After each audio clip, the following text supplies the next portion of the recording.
Selamat menunaikan ibadah sholat maghrib bagi Anda yang menjalankan khususnya di wilayah Jakarta dan sekitarnya.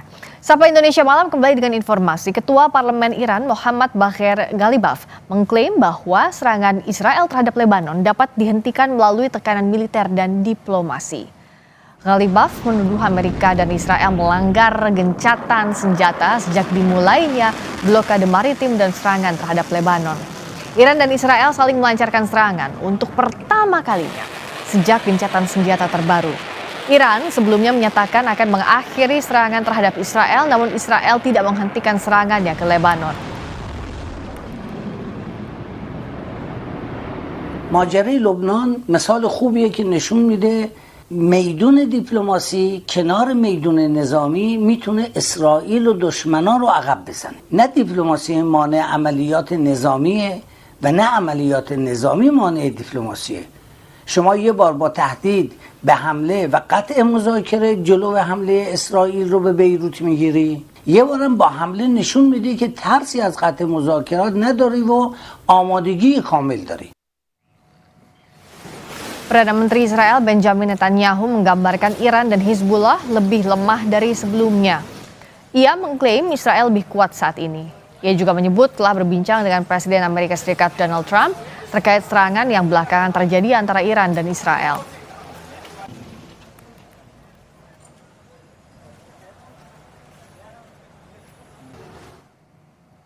ואני מתחייב, ושוב מתחייב, לאיראן לא יהיה נשק גרעיני.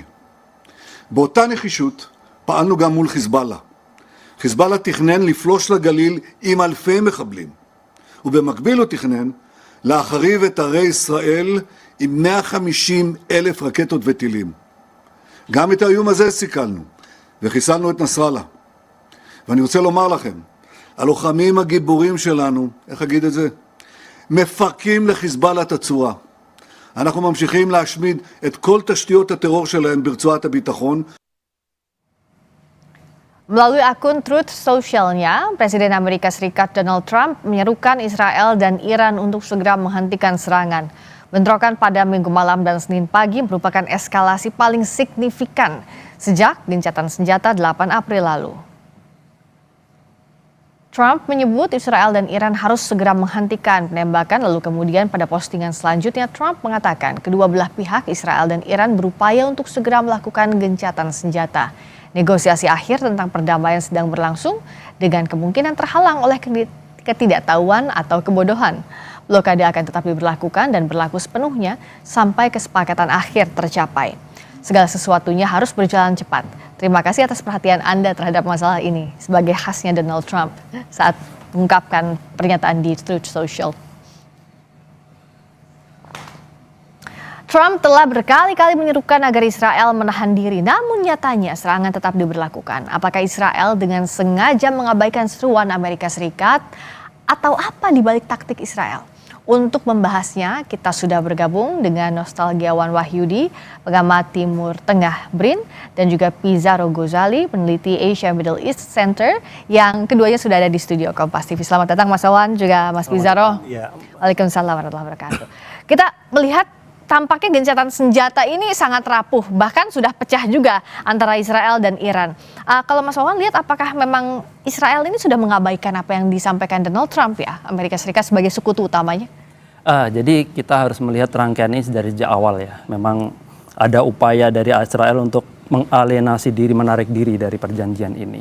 Jadi berkali-kali mungkin kita mengamati bahwa perang ini sebetulnya perang 3 negara. Tetapi sebuah anomali terjadi. Kenapa negosiasi selalu terjadi di antara 2 negara? Ini pertanyaan yang paling signifikan ya. Jadi ini memang dari awal. Jadi bagaimana ketika negosiasi ataupun peperangan itu dialihkan antara peperangan Amerika dengan Iran, sedangkan Israel pada saat yang sama menggunakan melancarkan politik yang berbeda, termasuk ke Gaza, serangan ke West Bank, terus juga ke Lebanon. Itu merupakan salah satu memang target yang memang dicanangkan oleh Israel menjadi 2 national interest yang berbeda. Jadi bagaimana yang satu bisa berjalan bersama Donald Trump, yang lain dia akan mencapai tujuannya. Dan itu yang kita amati saat ini ya. Jadi perlu kita sadari bahwa sebetulnya ada memang pergeseran politik luar negeri Amerika dalam konteks negosiasi dengan Iran ini. Jadi dulu ketika dengan Pete Hegseth dan sekarang dengan Marco Rubio, kita nampak bahwa pada masa Marco Rubio ini negosiasi memang menjadikan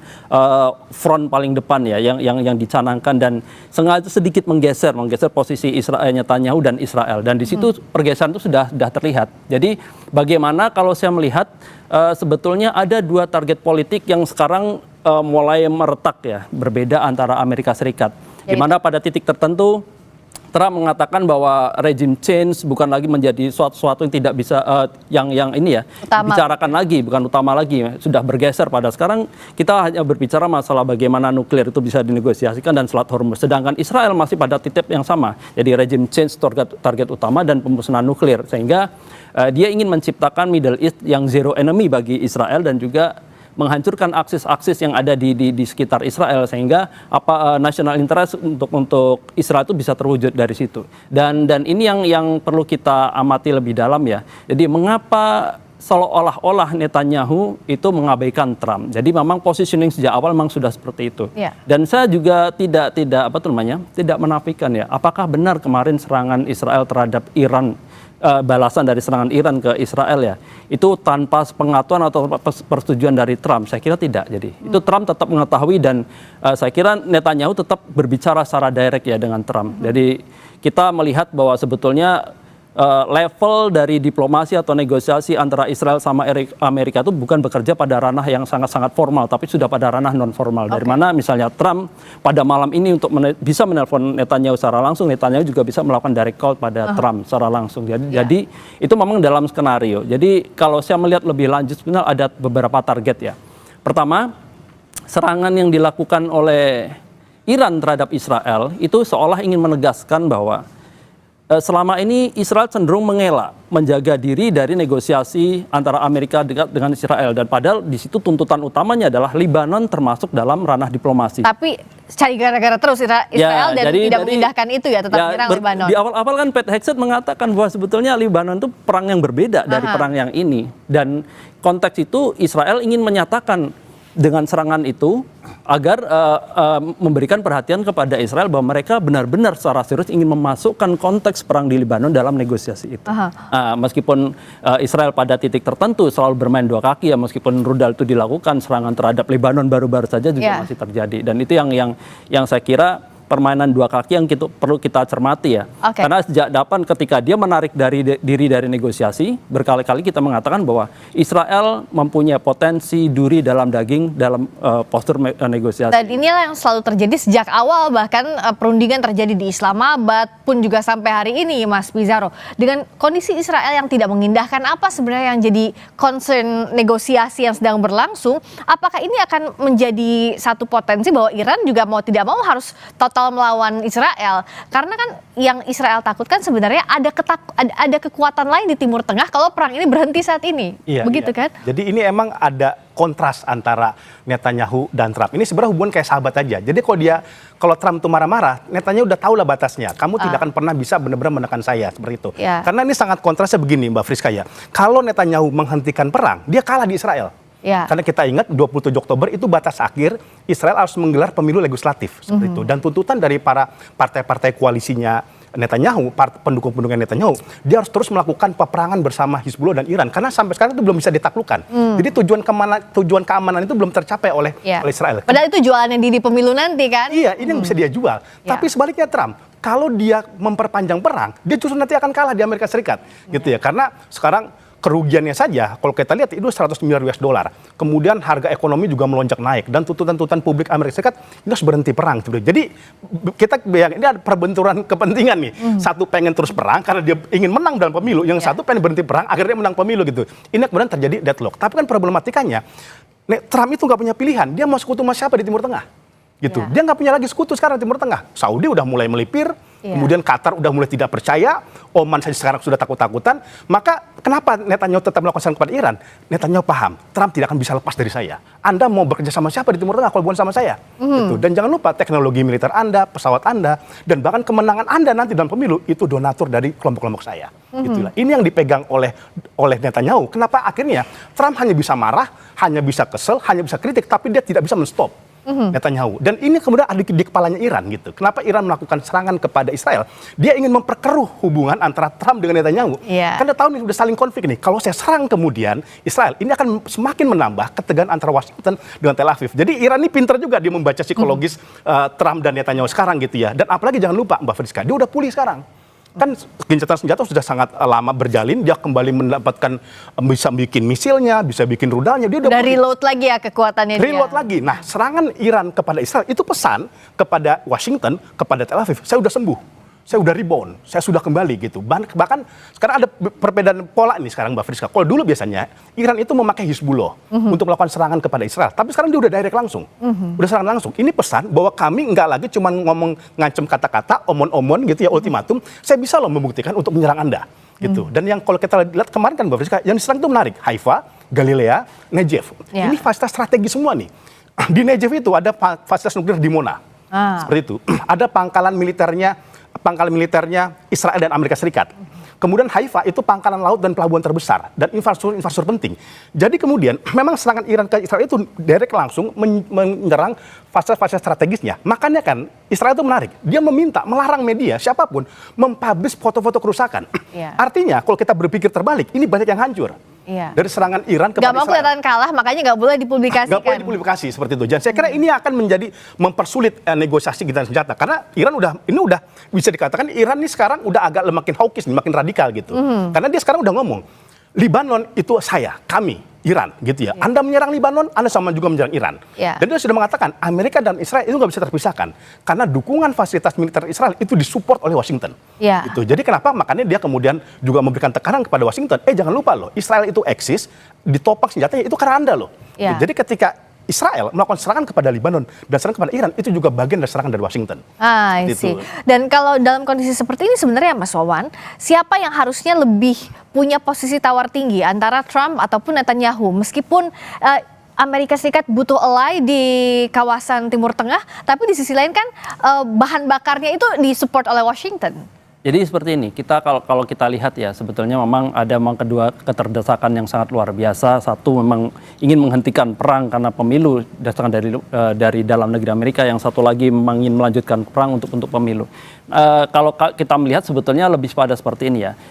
Dalam strategi aliansi di Timur Tengah itu berjalan pada koridor national interest. Itu yang perlu kita catat. Jadi siapa yang lebih dominan, siapa yang tidak dominan itu akan dibaca dengan apa sebetulnya target national interest di situ. Selain target pribadi Trump itu sendiri. Jadi kalau kita bicara masalah rasional aktor, maka nanti target Trump adalah sebetulnya dia ingin exit way dari situ. Oke. National interest Amerika juga kebetulan juga seperti itu. Oke. Jadi dengan adanya pembatasan dana perang, dengan ada pembatasan kewenangan Trump untuk memulai perang baru, maka sebetulnya dia tidak ada kewenangan untuk melangkah lebih jauh. Maka dari itu dia menekankan pada Netanyahu. Jadi kamu boleh menyerang Iran pada dataran seperti ini dan terus melakukan kalau saya katakan constraint ya. Dia terus ketika melemah dia akan ditegangkan lagi di politik di Libanon. Tapi pada akhirnya kita akan melihat sebetulnya Trump sekarang sedang sibuk ingin bagaimana exit dari perang ini.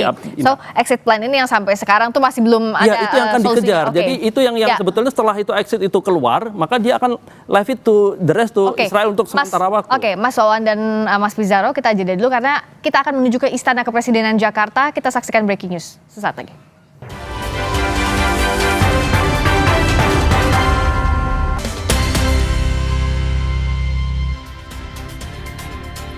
Kembali di Sapa Indonesia Malam, saya masih bersama dengan Nostalgiawan Wahyudi, pengamat Timur Tengah BRIN, juga Pizarro Gozali, peneliti Asia Middle East Center. Tadi kita bahas bagaimana Israel, Iran posisi tengah saling serang, tapi kayaknya ya Mas, AS ini nggak mau terlibat seakan-akan di antara konflik antara Israel dan Iran ya? Ya, jadi kalau saya lihat ya memang arahnya ya ketika Trump mengatakan bahwa pembicaraan damai negosiasi dengan Iran itu sudah pada konstruksi yang cukup positif ya, dan dia juga membicarakan apapun yang menghalangi juga akan ditindak secara keras oleh dia, dan apa jika negosiasi ini akan misalnya itu gagal, maka nanti akan ada serangan yang lebih hebat ke Iran. Jadi sebetulnya indikasi dari itu bukan ancaman, itu kalau kita lihat itu merupakan salah satu indikasi bahwa dia sebetulnya ingin mencari exit way. Dan Pertanyaannya adalah ketika memang itu ada perjanjian itu deal nuklir Iran itu bisa dinegosiasikan dan Hormuz dibuka kembali dan itu sudah tidak tanda tangan. Apakah nanti friksi di Timur Tengah akan berhenti? Saya kira nggak seperti itu. Jadi yang saya katakan tadi bahwa national interest itu merupakan salah satu panduan bagaimana sebuah negara bergerak, termasuk Israel. Jadi apa yang terjadi dalam beberapa tahun belakangan ini, misalnya ada perang 12 hari dan sekarang Trump ikut perang di Timur Tengah, itu anggap saja sebagai liburan musim panas Trump di Timur Tengah. Jadi apakah akan konflik Timur Tengah akan selalu bergulir? Selama national interest Israel ingin menyatakan bahwa perluasan wilayah dan sektor keamanan menjadi tujuan utama, saya kira konflik ketegangan akan selalu terjadi. Termasuk bagaimana Israel tidak menghentikan serangan ke Lebanon, itu sebuah upaya bahwa serangan kemarin yang dilakukan Iran itu ingin menegaskan bahwa Israel benar-benar ingin mengeksklusi bahwa sebetulnya apa yang terjadi di Lebanon itu di luar apa yang terjadi negosiasi ataupun perang antara Amerika dengan Iran, dan itu yang perlu kita catat. Nah, apakah kalau dari Mas Pizarro melihat, jadi the most possible exit plan-nya adalah ya temporary exit plan aja gitu, tidak kesepakatan untuk mengakhiri perang secara permanen? Ya, menurut saya ini memang akan sangat sulit untuk kita mencari perdamaian dalam waktu dekat ya. Minimal ada 3 hal yang harus diperhatikan oleh Donald Trump. Pertama, sejauh mana dia bisa menekan Israel. Seperti itu ya. Karena kalau kita lihat Israel ini akan menjadi liar dan dia akan melakukan upaya sabotase apapun dari kesepakatan-kesepakatan antara Amerika Serikat dengan Iran. Dan itu sudah terjadi, Mbak Friska. Kesepakatan Israel dengan Lebanon kan dia ditengahi oleh Marco Rubio. Lebanon tetap dihajar karena Israel itu punya visi Israel Raya dia. Dia nggak cukup dia hanya kemudian melakukan serangan, tapi dia harus occupation. Dia harus menduduki. The Greater Israel itu yang memang akan terus dilakukan. Memang harus dilakukan gitu. Kemudian bagaimana perdamaian ini juga bisa diwujud tergantung dari tidak adanya poin-poin baru yang diusulkan oleh Donald Trump. Karena kan Donald Trump sebenarnya ini ya, kalau kita lihat ya, ini sebenarnya kesepakatan Iran sama Amerika itu udah hampir terjadi. Tetapi tiba-tiba nanti direvisi sama Donald Trump. Gitu ya, bahwa Iran ternyata tidak menjalankan syarat ini, dan sebagainya. Kenapa? Dia ada tambahan poin-poin baru. Kenapa? Donald Trump itu tidak hanya sedang bernegosiasi sama Iran, tapi bernegosiasi dengan para donaturnya. Yang mengatakan MOU yang ada sekarang itu menguntungkan Iran. Gitu ya, makanya kan kita lihat ya, Donald Trump suka sekali kayak revisi gitu ya, bolak-balik terus. Dan Iran tuh lelah juga. Ini sebenarnya saya berdiplomasi sama siapa? Kepada Anda atau kepada bos Anda?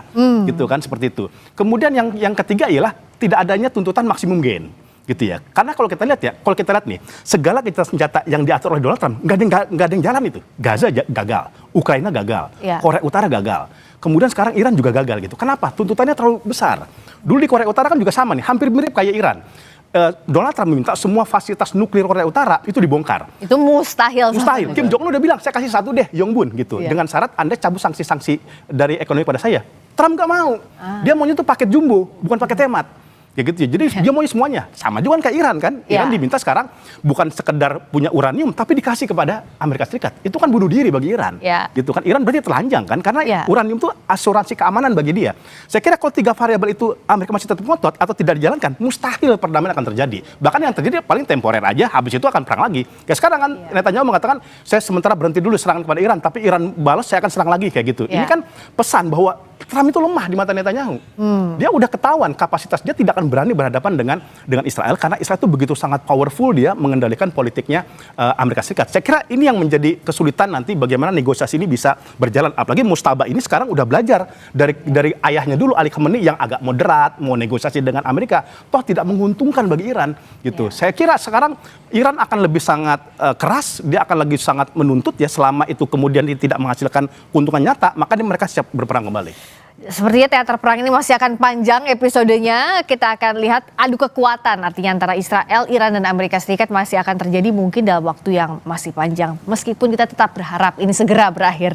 Terima kasih Mas Pizarro, terima kasih juga Mas Wawan sudah hadir di Sapa Indonesia Malam kali ini. Berikutnya saudara, kami akan kembali dengan sorotan lainnya. Tetaplah bersama kami. Kami akan kembali dengan informasi. Perang di Timur Tengah memanas, Iran dan Israel saling serang. Dan kini Houthi Yaman ikut meluncurkan rudal. Simak ulasannya usai jeda di Sapa Indonesia Malam.